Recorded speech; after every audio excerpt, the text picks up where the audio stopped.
Yes, we can see. Awesome. All right. So this is kind of an extension of the session that we had the last time. So last time we talked about basically, the mysteries of the taking birth in different gatis. And then today we are going to extend on that topic, but it has been a while. So kind of, also to have that, what we kind of discussed in the last session. What I would like to do is I would also like to recap some of the items on a very high level. So I would probably take just around 10 minutes or so to recap some of the topics that we discussed during our last session. And then we will continue with today's session and we'll talk more about, on this topic a little bit in more detail. So let's get started with that. So this is the agenda. As I mentioned, we will do a recap of some of the items that we discussed in the last session. Then we will talk about when the Ayushya of the next birth gets determined. So this is an interesting topic. So we'll talk about that. And then we will also see some interesting facts about taking birth in the Narak and the Devgati. So there are some interesting facts mentioned about this available in Jainism. So we'll talk about that. And then finally, we'll conclude today's session. All right. So this is basically a recap from the last session. Not going to go into all these details right now because we don't want to repeat everything that we did. Just saying that this is the overview of four gatis. So we talked about the four gatis. So we have the Narak Gati, the Tiryansh Gati, the Manushya Gati, and then the Dev Gati. Narak Gati is basically the worst of it because it's very painful to be in the Narak. And there are 7 different levels of Narak or 7 different Naraks basically present in this universe. The Tiryansh Gati includes the animals, the insects, and the plants, and they can be 1 sensed to 5 sensed organisms. So that's what we talked about. Manushya Gati is basically the human beings, and then the Dev Gati is basically the heavens, basically, right? So we talked about these 4 different gatis in the last session. And then we also looked at this slide where we talked about where these, these different type of living beings or the living beings belonging to the 4 different gatis belong to, or where they are actually present in this universe, right? So we talked about the Madhya Lok, which is the middle level or the middle world. We talked about the Urdhva Lok, where the Vaimanik Devloks are present. And then we also talked about the Adolok. So Adolok is under the Madhyalok, and that is where the 7 Naraks are present. So that's something we saw that on a high level.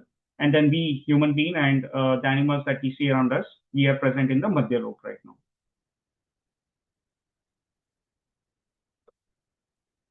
All right.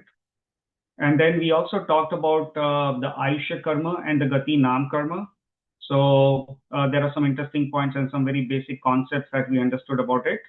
So Ayushya karma is basically responsible for holding the jeev in a particular gati, and then the gati nam karma itself basically causes the manifestation of the characteristics of the particular gati.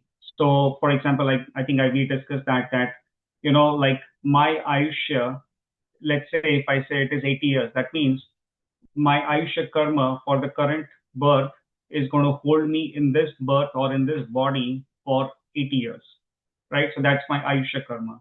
And then I'm a Manushya, so I'm in the Manushya Gati. And because of that, this Gati Nam karma, the Manushya Gati Nam karma, gives me the characteristics of that of a human being, right? I don't, I'm not, I don't look like a dog. I don't look like a cat. I don't look like a dev, but I look like a human being and I have the characteristics of a human being. Why? Because the Gati Nam Karma is in Uday. The Manushya Gati Nam Karma is in Uday, or it's in manifestation for me right now. Okay. So this is something that I discussed in the last session. And then that we did talk about some additional points regarding the Ayushya Karma. So not going into all those details right now. And then we also talked about the reasons for going into different gatis or different Ayushyas. So, what causes the Ayushya of a Narki or a living being in the hell? So basically, it's like, mainly the sins that we commit. And if there are intense sins committed, then those intense sins are responsible for causing the birth in Narakati. Similarly, Maya is the main reason. Maya is basically, hypocrisy, cheating, lying, deceit. Those are the main reasons for going to the Tiryans Gati. And then Manushya Gati, it's the main reasons are less aram, less parigraha. So less aram is like less violence or less sense of attachment and gentleness in the nature that causes the human Gati or the Manushya Gati. And then we also saw the reasons for going to the Dev Gati, which are listed over here. Okay. So these are, I think, some of the items that we had seen in the last session. Now we'll get started with, I think, the main agenda or the main items for today's session right now. Okay. So let's start with this, very basic question over here. And we'll try to get this in form of a poll, the Zoom poll, so that way you can answer this question as part of the Zoom poll. So the question is it possible for a living being? Yeah, I think this question is actually not relevant. I think it's crossed from you can move on to the next question actually. Okay, I'm bringing up question number 2, right? Yeah, question number 2. Yeah. Okay, just give me one moment. So I'll read the question in the meantime. So the question is it possible for a living being or a Jeev to die without the Ayushya Bandh of the next birth? So what it means is that, can you actually die? Can a living being die without the birth, the Ayushya of the next birth being determined? So that's basically the question.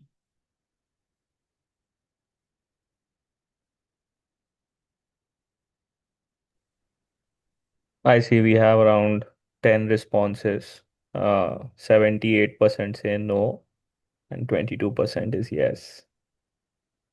Okay. All right. So the right answer is basically that the answer is no. The right answer is no. You cannot, we cannot die. A living being cannot die without the Ayushya Bandh of the next birth, right? It's like basically, if you want to travel to a place, you have to first buy the tickets, right? If you're traveling by a plane, you first have to get the tickets, and then only you would be able to travel, right? So here, if you have to go to the next bhav or the next gati, first your next bhav or next gati has to be determined in the current bhav or the current birth, and only after that you will be able to go to the next bhav. So the Ayushya Bandh of the next bhav or the next gati will actually happen in this current bhav. That is for sure, before we die. Okay, when it happens is a different question, but it will definitely happen in the current birth. All right. So moving on. Okay, so now this is an interesting topic, and this is basically the question is when does Ayushya Bandh happen? So Ayushya Bandh is nothing but when does it get decided that in what gati we will go to, like a jeev or a living being will go to in the next birth, right? So when does that get decided? So here this is the breakdown for the living beings in the Dev and the Narak gati. It gets decided only in the last 6 months. So last 6 months is basically a very short duration, because the living beings in the Dev Gati and the Narak Gati, they have a very long lifespan or Ayushya, right? The minimum lifespan for a living being in Dev Gati as well as in the Narak Gati is actually 10,000 years. So out of those 10,000 years, when the last 6 months are left, that is when their Ayushya for the next bhav or the next birth gets determined. Then we have the Bhog Bhumi, Manushya, and Tiryans. So we talked about this a little bit in the last session. So the living being, the human beings and the Tiryans or the animals, they can be part of the Karma Bhumi or the Bhog Bhumi. So we as human beings are currently living in the Karma Bhumi, right? So Karma Bhumi is basically where we actually have to work for a living, and in our religious terms, basically, there are Like there are different parameters which determines that, but or explains that or describes that karma bhumi. But just for just to keep it on a high level, we are part of the karma bhumi. So similarly, there can also be living beings like Manushya and Tiryansh that could be living in the Bhog Bhumi. And in the Bhog Bhumi, if there's a human being or a Tiryansh in the Bhog Bhumi, their Ayushya for the next bhav or the next birth gets determined in the last 9 months. Okay, last 9 months of their current bhav, basically. And then now coming to where we are. So basically we are in the Karma Bhumi. So Karma Bhumi, Manushya and Tiryansh. Manushya is nothing but human beings, right? So Karma Bhumi, human beings and Tiryansh, for them, their Ayushya can get determined based on these rules. So we have, there are 8 milestones which are called as the Upkarsh Kal, during which the Ayushya of the next birth could be determined. Okay. So, and then if it does not get determined during these 8 different opportunities or the Upkarsh Kals, then it can also be determined in the last 48 minutes of the current birth or the current birth. Okay. So let's understand this concept using an example. So this slide will actually help us to understand this. So let's assume that there is a human being whose Ayushya in the current birth is 81 years. Okay.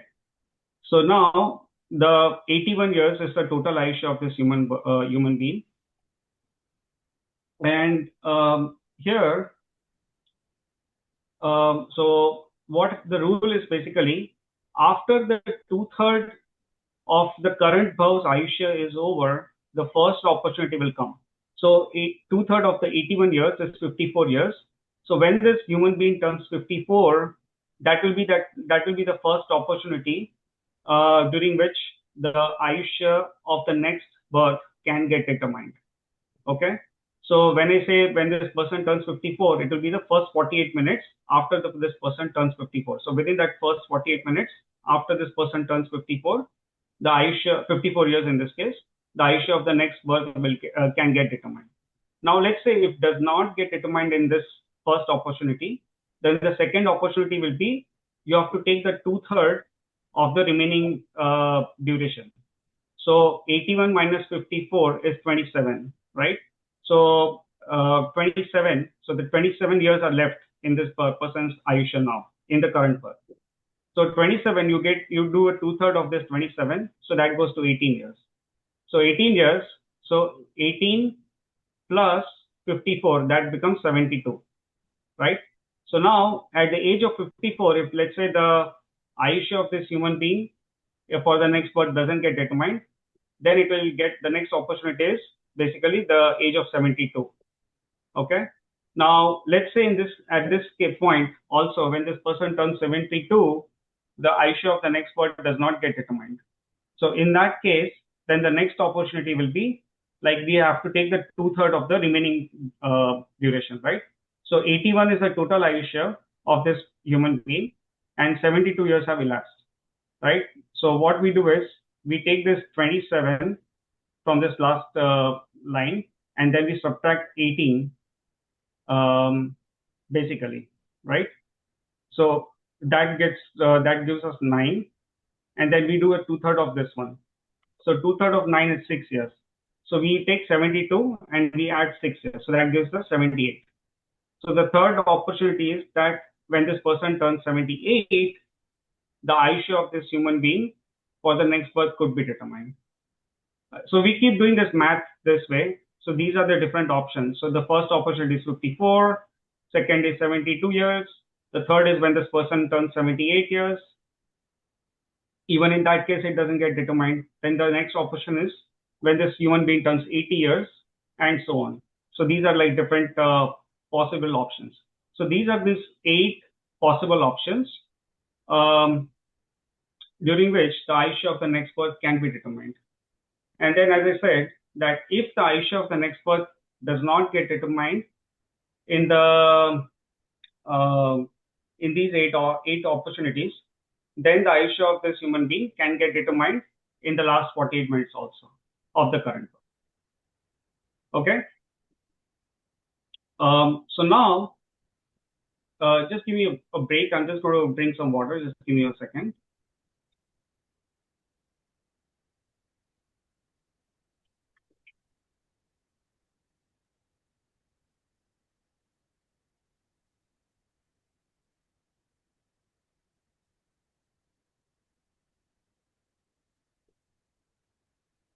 Okay.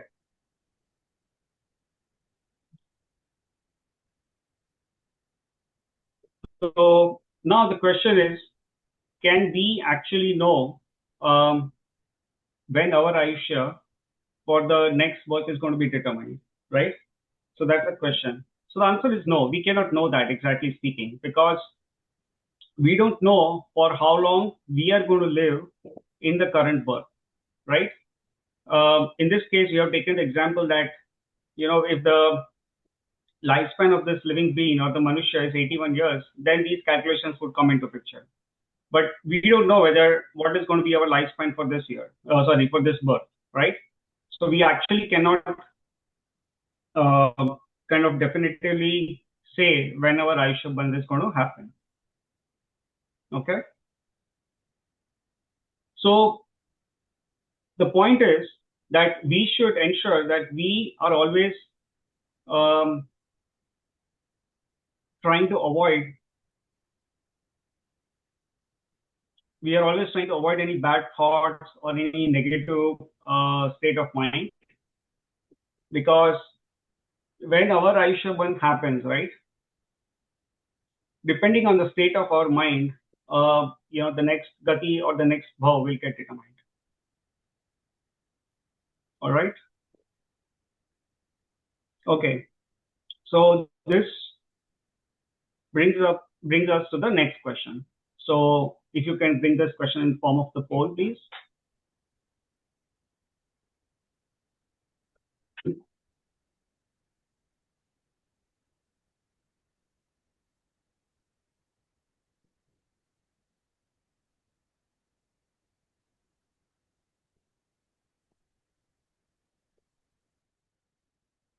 Hey, Priyank, if you could give me just 1 second, and I'll be back in just Yeah, one yeah, minute. sure, Okay. sure. Take your time. Okay.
All right.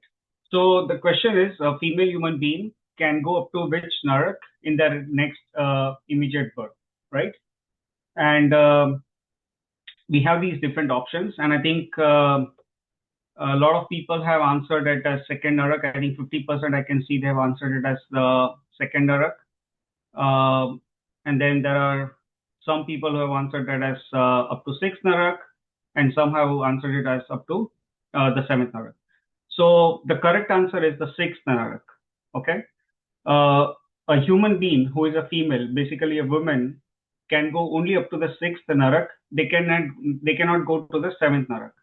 So both the Digambar and the Shwetambar sects in Jainism accept this fact, but the reasons are different. Okay, the reasons why Digambar says that they cannot go to the sixth narak, a woman cannot go to the up to the seventh narak, and the reason what the Shwetambar sect says, that's different. But basically, the answer is still the same, right? And that is that they cannot go beyond the sixth narak. So they can go only up to the sixth narak. They cannot go to the seventh narak. Okay. All right. So there's another poll over here. So we have like two back-to-back questions. So let's look at this one as well. You could bring up the Zoom poll, please.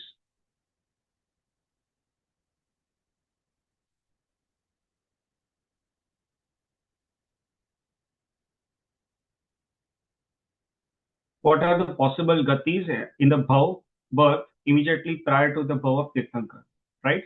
So if a living being is born as a Tirthankar, what can they be in their prior bhav? What gati can they be in their prior bhav? That's the question.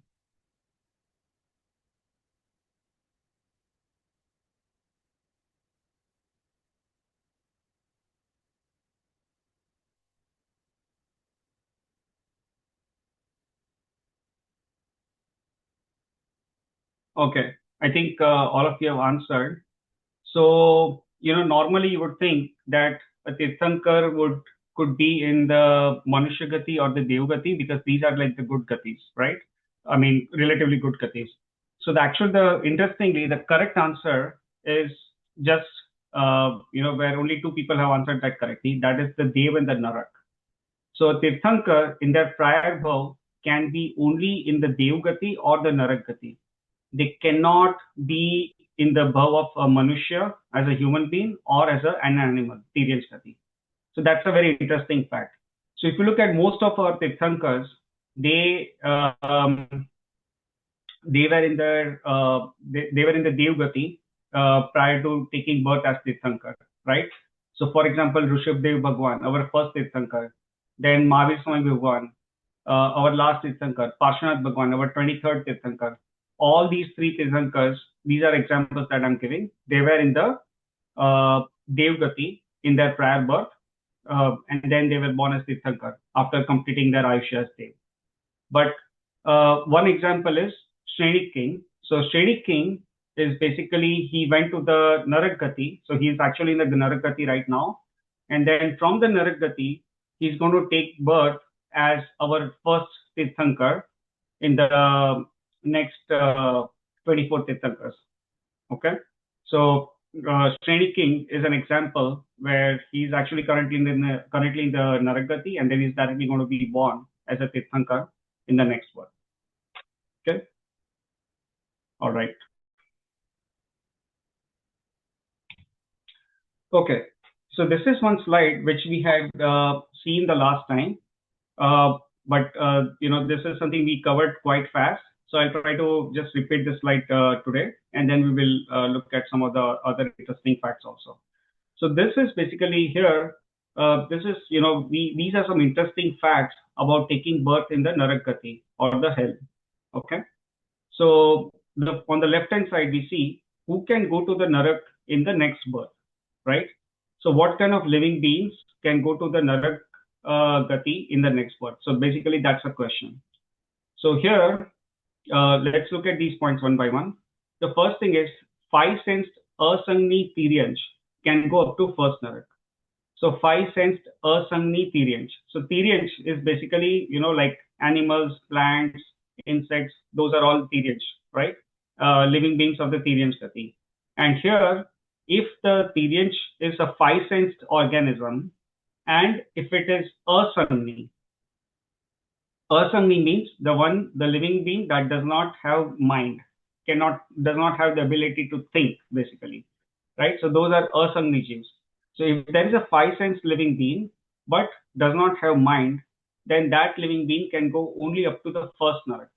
So just to remind everyone, the first Narak basically is the least intense or least painful, and then the intensity of the pain and the suffering keeps increasing as we go below, and then the 7th Narak is basically the worst of it, right? So that's what it is. So in simple terms, it's better to be in the first Narak as compared to the second Narak, because second Narak is going to be more painful. Likewise, third Narak is going to be more painful as compared to the second Narak, and so on. Okay, so 5 sensed asangni tiryansh can go only up to the first Narak. Reptiles, basically we call them as sarisur in Hindi. So they basically, these are like, the animals that can crawl, and they can go up to the second narak. So for example, crocodiles and lizards. Birds can actually go up to the third narak. So that's what it is. They can commit those level of sins, because of which they can go up to third narak. Snakes, like animals, snakes and animals like snakes, they can go up to the fourth narak. Lions, so these violent animals like lions, they can actually go up to the fifth narak. Females, we just talked about that. Females in human beings can go up to the sixth narak. And then males in human beings, they can go up to the seventh narak.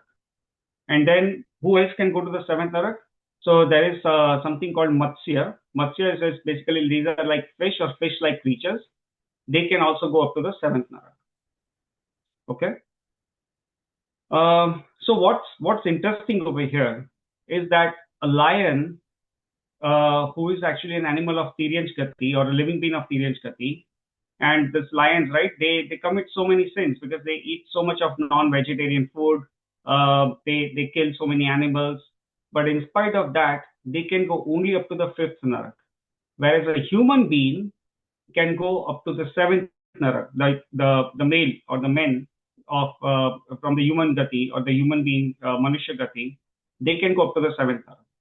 So why is that interesting? It's interesting because it actually shows that the sin, actually the intensity or the amount of sin that we can commit through our mind or through our brain or through our thoughts is actually much more than the amount of sin that you can commit physically, right?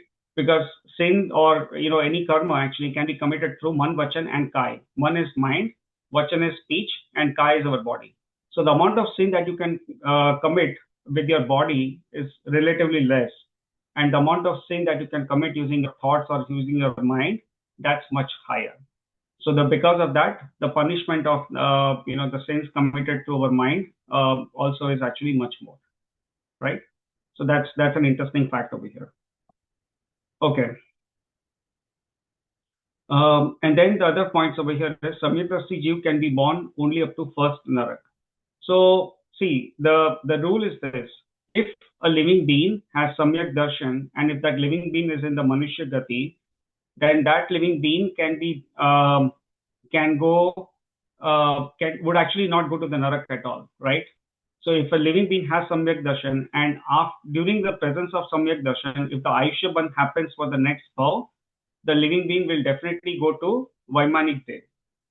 But if, let's say, if it happens that the Ayushya Bandh happens first when the Samyak Darshan is not present, and then eventually this living being or this human being attains Samyak Darshan, then in this case, so when the Ayushya Bandh happened, let's say it was decided that this human being is now going to go into the Narak Gati in the next birth. So that, let's say, that has already been that already got determined. And after that, if a living being or this human being attains Samyak Darshan, then that human being cannot go beyond the first Narak. So example is Shreni King, right? Shreni King, his Ayushya was determined earlier, and at that time, because of the sins that he committed, he had to go to the first Narak. Sorry, at that time, actually, it was decided that he would actually go to the seventh Narak. But then eventually, he attained Samyak Darshan, so he still had to go to the Narak, but then he went only up to the first Narak. He went to the first Narak, basically. So that is what, is an example. All right, so now let's see what we have on the right side over here. So who cannot go to Narak in their next immediate birth, right? So 1 cent to 4 cents Tiryansh of Karma Bhumi cannot go to the Narak Gati in the next birth. So 1 cent, like, for example, like if we take 1 cent, right? So the bacteria, the virus, those things that are there in the water, right? Those can be regarded as 1 cent organisms. Not all of them, but I think I think most of them can be regarded as 1 cent organisms. Similarly, ant is a 3 cent organism. Mosquito is a 4 cent organism, as per Jainism. So these creatures, they cannot go to the Narak Gati in the next birth. Why? Because they don't have enough potential or the potential to commit enough sins to go to the Narakati. So they cannot go to the Narakati in the next birth, immediate next birth. Same way, Bhog Bhumi, Manushya and Tiryansh, right? They will not go to the Narakati in the next birth. Then we have Dev and Narki. So any living being who is already in the Devgati currently cannot go to the Narak in the next birth. And then a living being who is already in the Narakati cannot actually take birth in the Narakati in the next birth. So these are some facts over here. All right. Okay, let's take this question now. What are the possible gatis in bhav or birth immediately prior to the bhav of Tirthankar? I think this was the question that just got asked, question 4. Got it. Yeah, I think we covered this, right? That's what I was thinking. Okay. Okay. All right. So I think we have the next poll, by the way, over here. So let's do the poll that is already here. It's not there on my screen, but that's fine. We can just go complete it in the Zoom. Or is there a Zoom poll already there, by the way, or is there no active poll right now? So I can launch question 5. This was the next question. No. Oh, okay. You have not launched it yet, right? Yeah, that's what I was asking. Okay, if you're not launched it, then I think that's fine. We'll just cover this slide right now. Okay. Okay, thank you. Sorry about the confusion. No problem. Okay. So these are some interesting facts about taking birth after the Narakgati. So now let's assume that there's a living being who is already in the Narakgati. So what are the options after coming out from the Narakgati, right? So that's what the slide covers. So here, if you look at this, from any Narak, the living being cannot be born as Dev or Narki in the next birth, right? So a living being in the Narakgati cannot go to the Narakgati in the next birth immediately. And then the living being from the Narakgati can also not be born as a Dev or cannot go to the Devgati in the next birth, right? So the only options that are left are Manushya or Tiryansh. So from any Narak, the living being can be born only as a Manushya or a human being or a Tiryansh or like basically an animal, okay? Animal or plants and those kind of options. So that's there. From the 7th Narak, so if a living being is already in the 7th Narak, the rule is that that living being can be born only as a Tiryansh. They would not even be born as a Manushya or a human being, okay? So that's the rule. The second aspect is that from the 7th Narak, a living being will leave the with only the first Gunstan, Sardas Mithyatva. That means, what it means is that a living being actually can attain Samyak Darshan while being in the 7th Narak, but by the time their Ayushya Bandh will happen for the next bhav, they will actually lose their Samyak Darshan and they will leave only as a Mithyatvi living being. Okay, so that's an interesting fact. Now, the living beings from the 1st to the 6th Narak, they can attain Samyak Darshan in their bhav of Narak, as well as they can leave the their Gati of Narak with Samyak Darshan. So they can actually leave with Samyak Darshan. But obviously that's not a rule. So they can also leave as Mithya Drashti. So these are the different Gunstan as per Jainism. So they can leave with the first Gunstan, the second Gunstan, or the fourth Gunstan. Okay. From the 6th Narak, they can, if a living being moves out of the 6th Narak, they can attain Samyak Darshan in their next birth, but cannot become Shravak or Deshayami. So basically, they cannot attain the 5th Gunstan in their next birth. Okay. If a living being leaves from the 5th Narak, they can attain Samyak Darshan in their next birth. Can it become a Shravak also? So Shravak means basically 5th Gunstan. So basically, they can attain Samyak Darshan in the next birth, as well as they can take vows of a Shravak in the next birth. But they cannot attain Keval Gyan and go to Moksha in the next birth. Okay. The next point is, if a living being comes out of the 4th Narak, then in the next bhav, they can actually attain Keval Gyan and go to Moksha, but they cannot become a Tirthankar in the next bhav. Okay. So again, I'm just repeating this. A living being who comes out of the fourth narak in the next bhav, that living being can actually go to moksha, but that living being cannot be a tirthankar in the next birth. And then from the first narak to the third narak, if a living being comes out of the first narak to the third narak, so first, second, or the third narak, they can even become a tirthankar in their next birth and go to moksha. So I already gave the example, like the question I asked is, like, can you think of an example? I already gave the example that Shreni king is basically is in the current is in the first narak, but in the next it will the Shreni king will actually become a tirthankar and then go to moksha. And then from any narak, the Narki cannot be born as Chakravarti, Balbhadra or Baldev, and Vasudev or Narayan in the immediate next birth. So basically, Chakravarti, Baldev, and Vasudev, these are basically, they are like special human beings. So we call them as 63 Shalakha Purush, 63 Shalakha Purush. So I'll talk a little bit about them in the subsequent slides. But these are like human beings with some special characteristics or special strength, if you will, right? So any living being coming from any of these naraks cannot be born as Chakravarti, Balbhadra, or Narayan in their next birth. So that's an interesting fact. Okay. All right. So we have this question: a living being can go to moksha from which gatis? I think did we cover this question? No, right? I don't think we have covered this through the poll. So yeah, if you want to bring up the poll, please.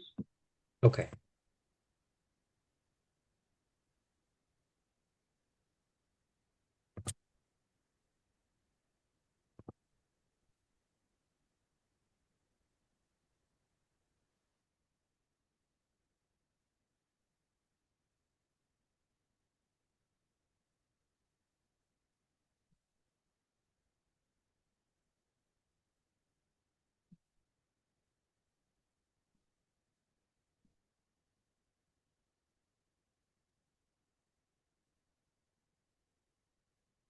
All right.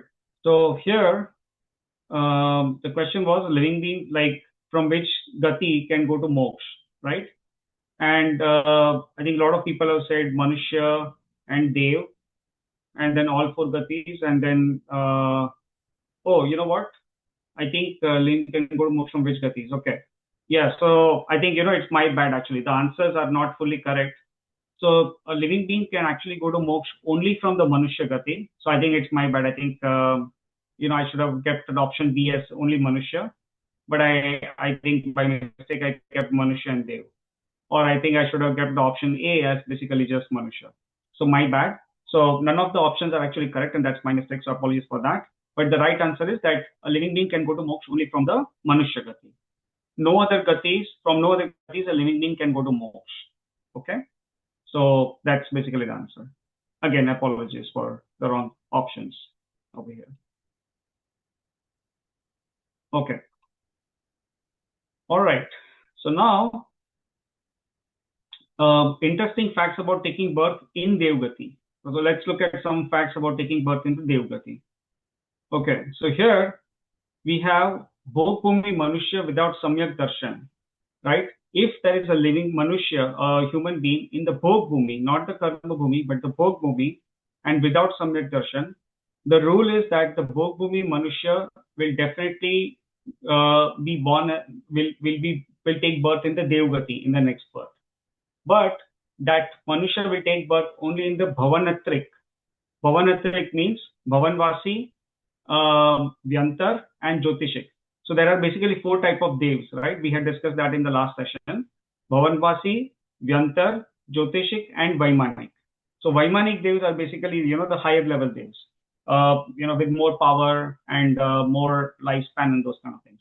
But a Bhogabhumi Manushya, after their current birth as Manushya, they will be, and if they don't have Samyak Darshan, then they will be born as Dev, but they will not go to Vaimanik Dev, but they will be born either in the Bhavanvasi, the Vyantar, or Jyotishik. These three together are called as Bhavanatrik. Okay. Bhogabhumi Manushya with Samyak Darshan will be will be born either in the first or the second Devlok. So again, that's a rule. The Bodhbhumi Manushya will not go to any other Gati. They will definitely go to Dev Gati. And if they have Samyak Darshan, then they will be born either in the first Devlok or the second Devlok. Okay. Then Bhogbhumi Manushya without Samyak Darshan, I think we covered that. Sorry, Kubhogbhumi. So this was the Bhogbhumi. There is something called Kubhogbhumi. Kubhogbhumi is basically, right, there are places in this universe where there are human beings, but these human beings, they have the head of an animal, but the body of a human being. This is basically there in Jainism. So the human beings living in these areas or these kind of characteristics, they are called the human beings of Kubhogbhumi. Kubhog means Ku is like like ugly, right? So it's like ugly in this case. So it means that they have the face of the face of an animal, but the body of a human being. So these kind of living beings, Kubhogbhumi Manushya, they also after their in the next birth, they will go to Bhavanatrik if they don't have Samyak Darshan, and if they do have Samyak Darshan, then they will go to the first or the second Devlok in the Vaimanik Dev. Okay. Now let's talk about the Karma Bhumi Manushya. So Karma Bhumi Manushya without Samyak Darshan, they can go up to Bhavanvasi. Sorry, they can go from Bhavanvasi to 16. Now again, there's no guarantee that human beings will definitely go to Devlok. This is just like up to. If they go to Devgati, then in that case, they can go from Bhavanvasi. So we talked, right? Bhavanvasi, Vyantar, Jyotishik, and Vaimanik. So they can go from Bhavanvasi and they can go up to, in the Vaimanik, they can go up to the 16th Devlok. Okay. So let me just show you this slide first so that you get a picture of basically where these are. Right. So this is we talked about this Teen Lok or the 3 Lok. So this is the Madhya Lok. This is where we are right now. This is like the shape of our Jain universe. So this is the Madhya Lok where we are right now. This is the Urdhva Lok where the Vaimanik Devs are present. So the 16 are there, Devloks are there, then the 9 Gravyaks are there, then 9 Anudish are there, then the 5 Anuttar are there, and then this is the Siddhashila. Siddhashila is there on the top.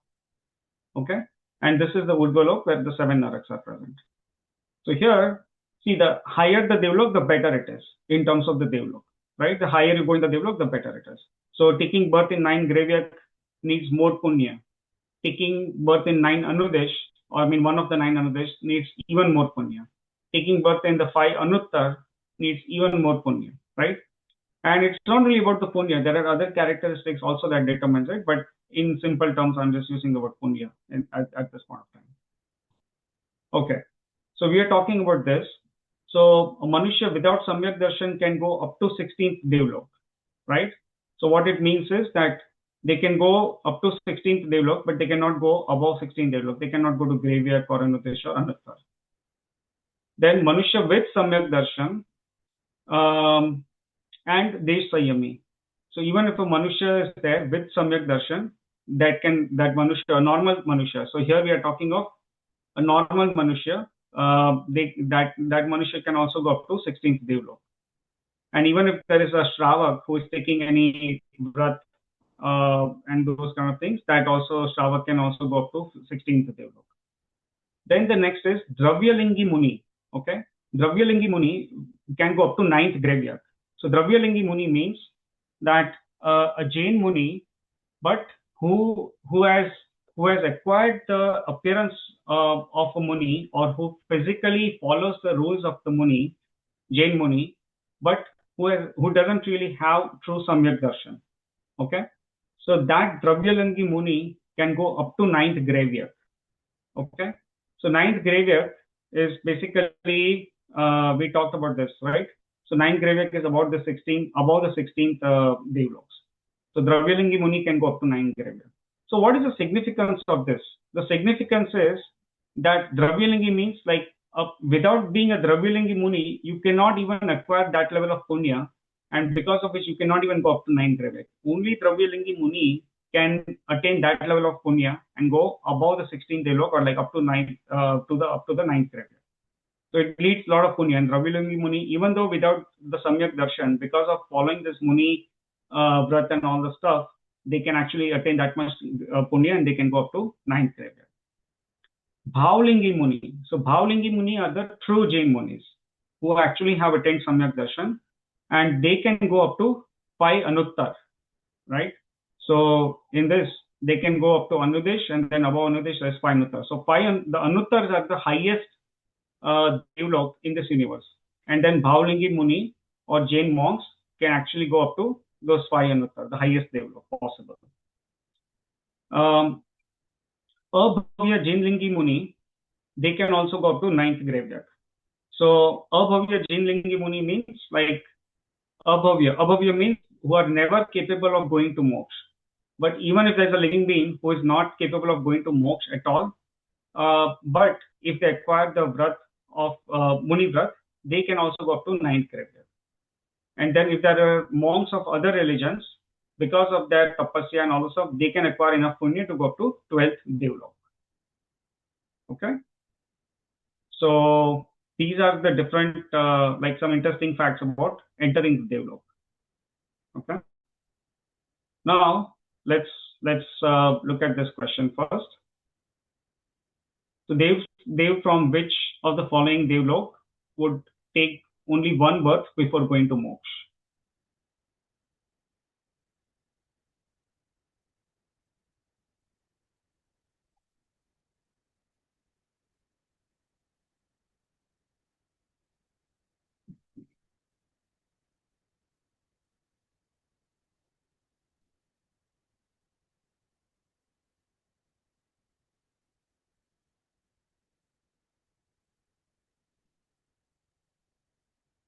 Okay, so I see a few of you have answered.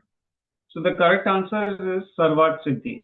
Sarvat Siddhi is basically part of the 5 Anuttar that we just talked about. So, the 5 Anuttar is the topmost Devloks. And then within that, there is one Devlok which is called, like one Dev Viman which is called Sarvat Siddhi. So the living beings who are in the Sarvat Siddhi, their Ayushya is 33 Sagarupam, and they would take only one birth, and in the next, as human being, after coming out from the Sarvat Siddhi Devlok, and then after that they will go to moksha. So in that in the immediate next birth as human being, they will actually go to moksha. So that's the answer. Okay. All right. Okay. So now let's look at some interesting facts about the immediate next birth after the Devgati. So let's look at this. So Bhavanvasi to the second Devlok, if a living being is already in the Devlok and it's like in Bhavanvasi, so it is in the Bhavanpati or Bhavanvasi or Vyantar or Jyotishik or in Vaimanic only up to second Devlok, they can be born. They can be born either as Badar Paryapt, that is one sensed organism. So they can either be born, like, forget about this Badar and Paryapt right now. I mean, these are some technical terms. I think in the interest of time, I'm going to skip talking about those. So they can be born as one sensed organism. They can be born as 5 sensed Sangni Tiryansh. So either they can be born as a one sensed Tiryansh or 5 sensed Sangni. Sangni means with mind, and Tiryansh, so typically animals or those kind of living beings. And then, or they can be born as Manushya, right? So Bhavanvasi to second Devlok, they cannot go to Manushya, they cannot go to Narak, that we know. They cannot be born as Dev, that also we know. So these are the only options. They can be born as Tiryansh or Manushya, and if they are born as Tiryansh, either they will be 5 sensed Sangni Tiryansh or they will be one sensed Tiryansh organisms. So one very interesting point is that a living being from the Devlok, right? Even let's say they are in this Devlok, they are enjoying the fruits of their punya. But immediately after the birth as a Dev, they can be born as just one sensed organism. So like bacteria and those kind of things, right? So as per Jainism, one sense are like basically Agnikai, Vayukai, Prithvikai, Jalkai, and Vanaspatikai, right? So these are the different one sense organisms. So they can be born as one of these. which is very interesting. Okay, now the living beings from the third Devlok to the 12th Devlok in Vaimanik Dev, they can be born either as Manushya, as human being, or they can be born as five-sensed Sangri Tiryans. So they can also be born as animals directly after completing their Ayush as Dev. Okay, but they cannot be born as one-sensed organisms. They will be at least five-sensed, and they will be Sangri. That means they will have a mind. Then from the 13th Devlok and above, they can be born only as Manushya. They will not be born as Tiryans. And then all Devs cannot go to the below Gatis or cannot take the below births in their immediate next birth. So all Devs cannot be born as Narak. They cannot go to Narak Gati directly from the birth Dev Gati. They cannot go to Bhog Bhumi. So they can be Manushya, but Manushya or Tiryans, but they cannot be born in Bhog Bhumi. So they will be in Karma Bhumi only. All Devs cannot be born as one sense Badar, Agnikai, and Vayukai. So we talked right over here that they can be born as one sense, but they cannot be born as Agnikai, means living beings where their body is like made of fire, or Vayukai, where the living beings that are like they take birth in the air, right? So they cannot be born as one sense these. They can be born as like Prithvi Kai, they can be born as Jal Kai, or Vanaspati Kai, but not Agni Kai and Vayu Kai. All Devs cannot be born as two sense to four sense Tiryans. So what is interesting is they can be born as one sense Tiryans, or they can be born as five sense Tiryans, but they cannot be born as two sensed or three sensed or four sensed Tiryans, which is interesting. They cannot be born as five sensed Asangni Tiryans. So here we said, right, that they can be born as Sangni Tiryans, means if they are born as five sensed Tiryans, they will definitely have a mind. They cannot be born as an animal without the mind, right? So that's there. And then they can be one sensed Sukshma Tiryans and then Aparyat. They cannot be born as one sense Sukshma, and then they cannot be born as Aparyat. So I'm not going into these topics, these terms right now because of in the interest of time. Okay. Okay. So this is a very simple question. If you could bring up this in the poll, who killed Ravan? We are talking about the Ramayana just to give the context, right? So in Ramayana, we know that someone killed Ravan. So who killed Ravan?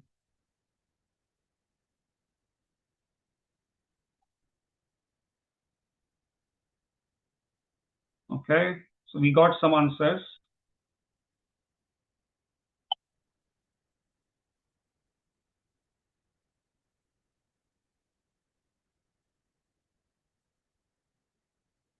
Okay. So I think 60% of the people think that Ram, okay, 67% people think that Ram killed Ravan, and 33% think Hanuman killed Ravan. So interestingly, so we are talking in the context of Jainism, right? In other religions, they think that Ram killed Ravan. Interestingly, as per Jainism, it's not Ram who actually killed Ravan. It is actually Lakshman who killed Ravan. Again, I'm just repeating. It is Lakshman who killed Ravan. It's not Ram who killed Ravan. So that's as per Jainism. As per other religion, it's Ram. But as per Jainism, Ram did not kill Ravan. As per Jainism, it's Lakshman who actually killed Ravan. Okay. All right. So the reason I added this question is because there is one slide related to this 63 Shalaka Purush. So just give me 1 second.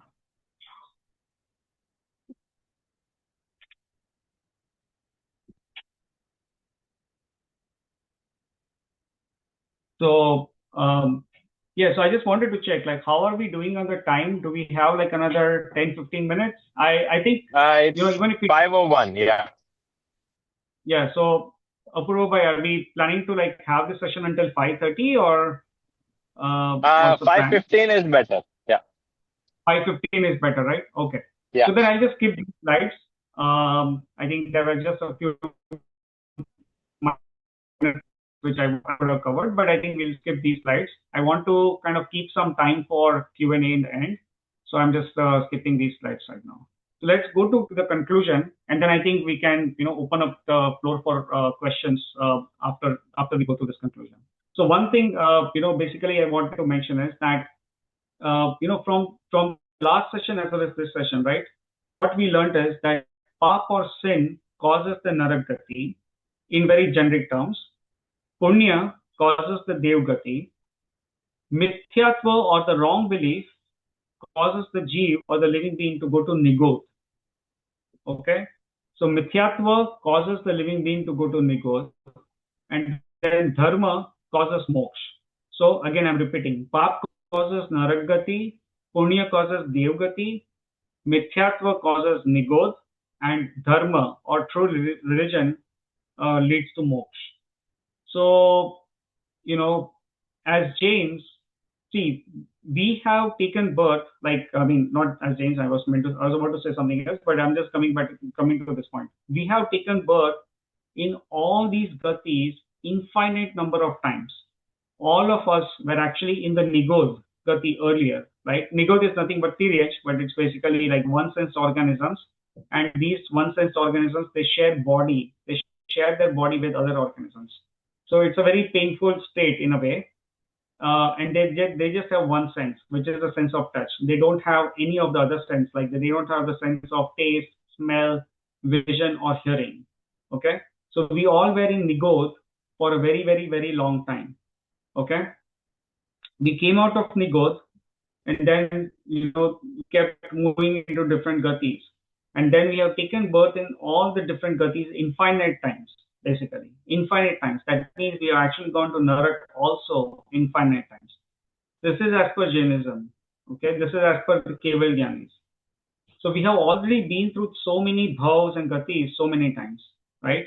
So our goal now should be to understand the true religion, follow the true religion, attain Samyak Darshan, and then eventually go to moksha. Because out of all the four gatis, none of the gati is basically like, that can give you the ultimate happiness or the true happiness. Even Devgati, even there are physically you probably enjoy a lot of comfort, but mentally there are pains and there are stress, tensions, even in the Devgati, right?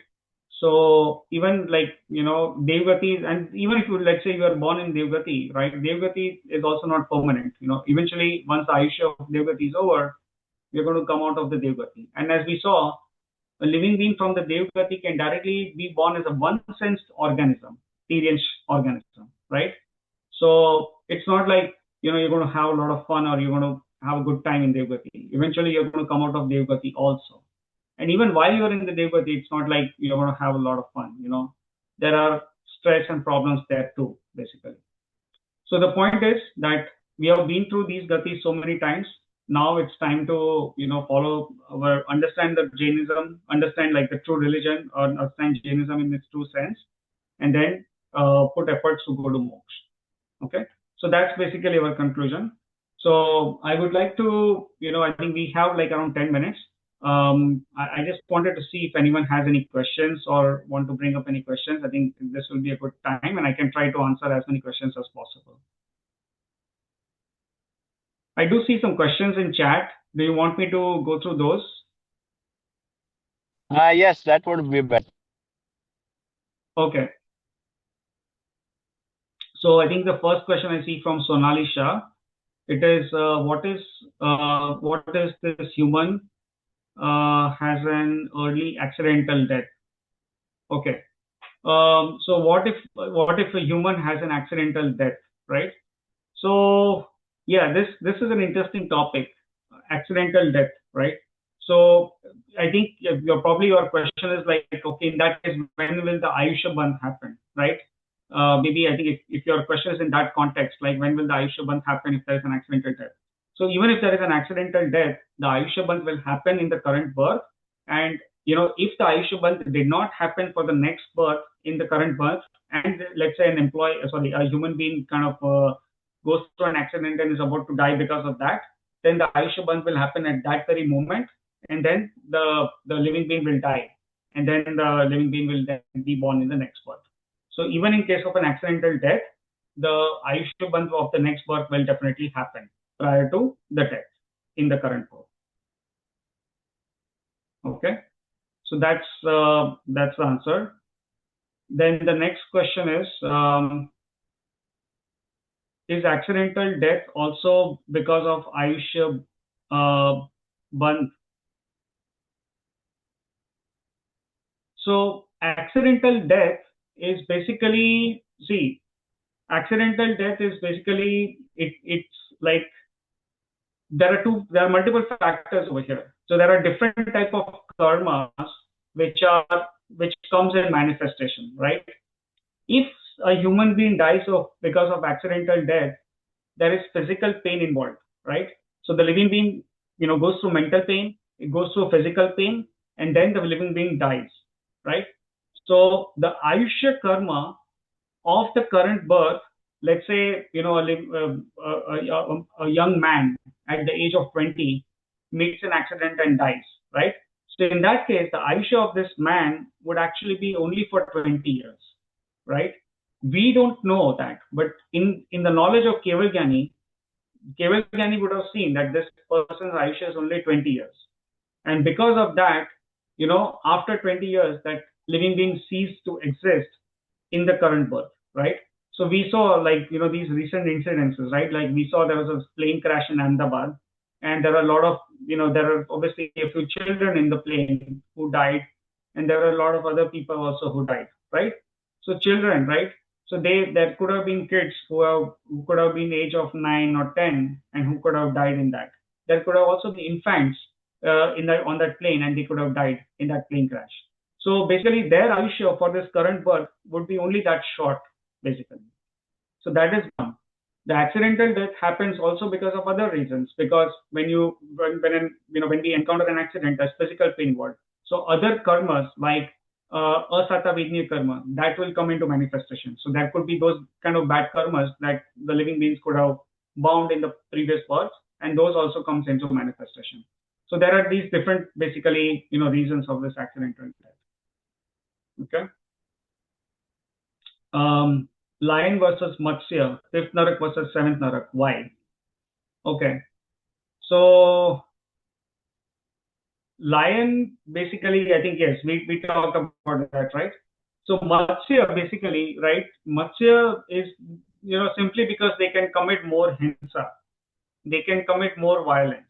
So if you look at, Matsya, there are the amount of violence means like the type of food they eat, and the lifespan that they have can be huge. So Matsya is basically, right, like they are fish or fish-like creatures. So we know blue whale, right? Blue whale is basically like it can be compared to Matsya, but basically, as per Jainism, there are living beings in the Swayambhu Raman Samudra. So there is a ocean, basically, which is I don't have time, otherwise I could have explained this topic a little bit in more detail, but basically just in simple terms, there is an ocean which is called Swayambhu Raman Samudra. And in that ocean, there are a lot of Matsyas. These are all five-sensed organisms, and they are, a lot of these are Sangmi, means they have mind. And their lifespan is so huge, millions and millions and millions of years in one birth. So their lifespan is so huge. And because of that huge lifespan, they end up killing more living beings. And because of that, they could actually end up going to the seventh Narak. Whereas the lifespan of a lion, on the other hand, is relatively short. And I think maybe that's the reason why they can commit sins, but I think the amount of sin that they can commit is probably limited. I think that could be the reason. This is what I'm kind of thinking, that could be the reason. There could be a few other reasons also, other factors also. Okay. I see the next question. Since karmas are carried over bhaus, are there any good karmas which can happen in Tiryans or Narak? So Yeah, let me answer this question in a different way, right? You can see as a Tyrians, you can attain good karmas. As a Narki, there's not much that you can do in terms of attaining good karmas. But you can carry your, karmas from the previous birth. So let's say, um, the Mavi Swami Bhagwan in the vow of Tripust Vasudev, after the vow of Tripust Vasudev, Mavi Swami Bhagwan went to seventh Narak. From the seventh Narak, the Mavi Swami Bhagwan's Jeev took birth as a lion, and then after that, that Jeev actually went to, I think, fourth Narak, and then fourth Narak again that Jeev took birth as a lion, right? So the point is that just imagine the amount of sins that Mavi Swami Bhagwan's Jeev had committed. They were not all washed off in the vow of seventh Narak. Even after going to seventh Narak, there were more karmas that were left. So because of that, the Mahavishnu Bhagwan's Jeev, after coming out of the seventh Narak, was born as a lion. There also it did attain more bad karmas, but it also kind of went through, pain as a lion, as a living being of Tyrian Gati. And then again it had to go to the fourth Narak after that. So basically the point is, yes, karmas from one birth gets carried forward to the next birth. But what is more important is that instead of looking at karma, we should actually be focusing on attaining Samyak Darshan. And Samyak Darshan can be attained in any of these four gatis, right? In the Tiryans Gati, Manushya Gati, Dev Gati, or even in the Narak Gati, a living being can attain Samyak Darshan. So our goal should be to attain Samyak Darshan. And Samyak Darshan, once we attain Samyak Darshan, that is basically guarantee that we will attain moksha in a certain period of time after attaining Samyak Darshan. So our focus should be on Samyak Darshan basically, rather than karmas. Karmas is there. I mean, the mechanism of karma is absolutely there. But, our goal is to go to moksha, right? Okay.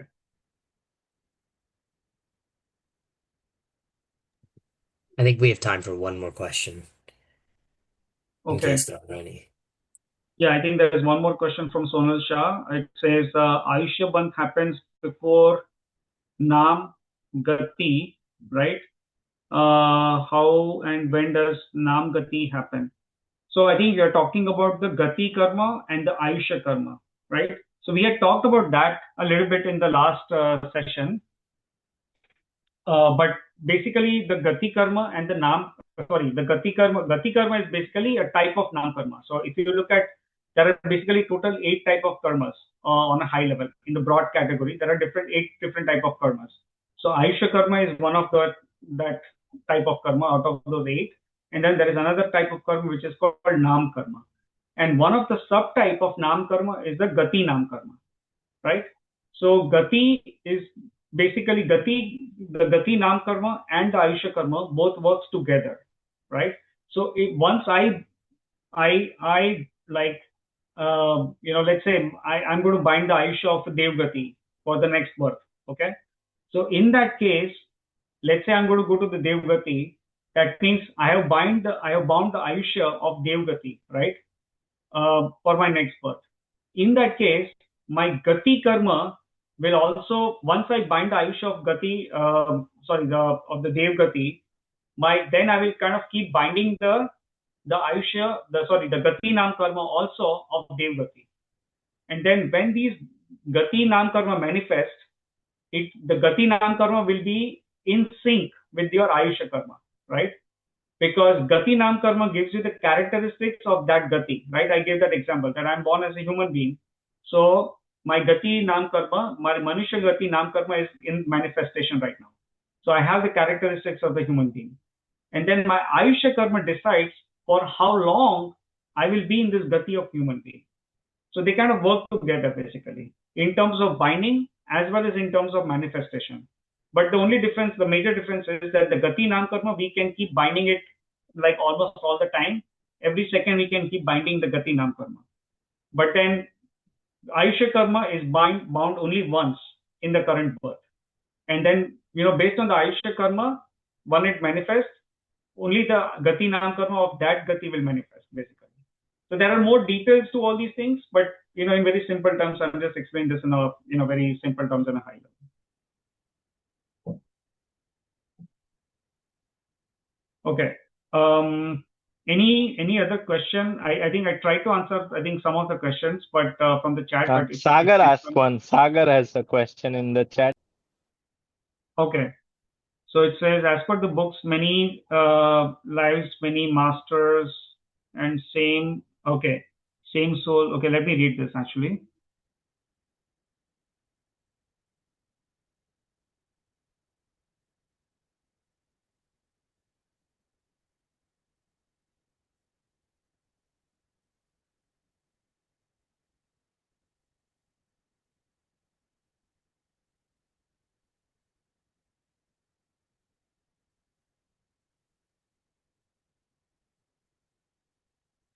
Okay, I don't know if I really understood the question, but basically it says that same soul take birth in a similar soul group, no significance of trees and animals. So does we really take birth in animal bodies? Yeah. So as per Jainism, yes, we do take birth in all the four gatis basically. So there is no like a rule that like a human being will continue to take birth as human being, or and then a human being cannot take birth as an animal or a tree or a plant or those kind of things. As per Jainism, there is no such rule. So basically, like other religions or other beliefs may have these beliefs. Other religions may have these kind of beliefs, but yes, as per Jainism, there is no such rule over there.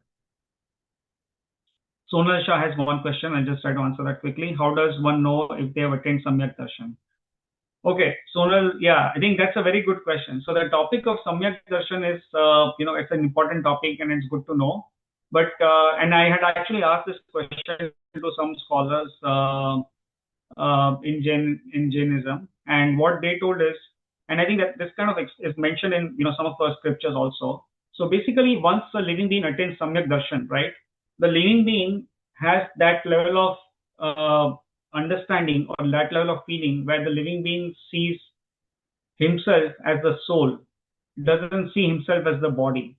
So the living being is able to make always understand the difference and have that sense of feeling and sense of understanding that I'm the soul, I'm not the body.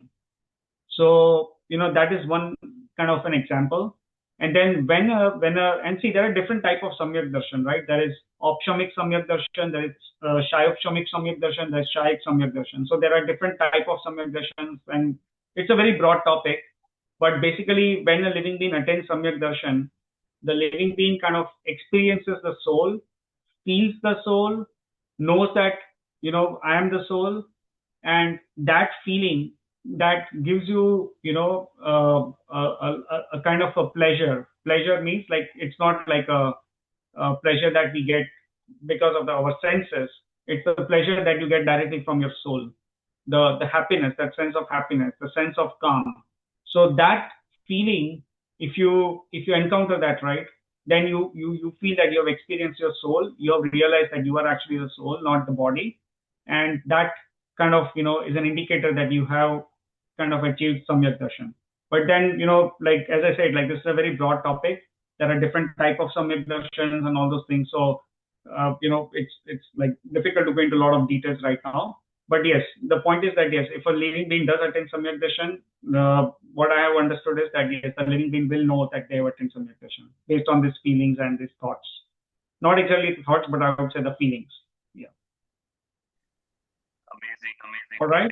Thanks a lot, Kalpesh bhai, for taking us through even more detail and sharing all these insightful scriptural knowledge. So with this, maybe we'll close this particular session. But for everyone who has stayed so far, a couple of quick announcements. One is that we are conducting a 2-day Swadhyay retreat at Siddhachalam the coming weekend, 9th and 10th August. So if any one of you or any of your friends are around New York, New Jersey area, you're welcome to attend that one.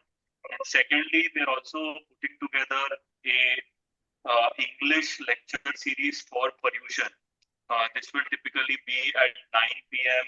Eastern time during Paryushan, which is like 20th August to 26th August. So you all are also welcome to participate during that Paryushan lecture series. And with that, thanks again, Kalpesh Bhai and Jai Jinendra. Have a nice weekend. Okay. Thanks, everyone. Appreciate everyone joining, and I hope this was meaningful. I think it was already mentioned that the slide deck will be shared with the audience. So yes, you should be able to access the slide deck. We'll share the slide deck from the last session as well as this session. We'll share the recording as well from this session. That'll be up on our YouTube channel soon. And Okay. I've put the Thank you. link Thank you, to Kalpesh bhai, register for for our everything. Siddhachala retreat. Yeah. Okay. Thank you. Excellent. Thanks, Thank you, everyone. everybody. Thank you, Kalpesh bhai, Manan and Yeah. Priyank and Rupali for making this happen. Thank you. Thank you, Thank you, Jai Kalpesh. Jinendra.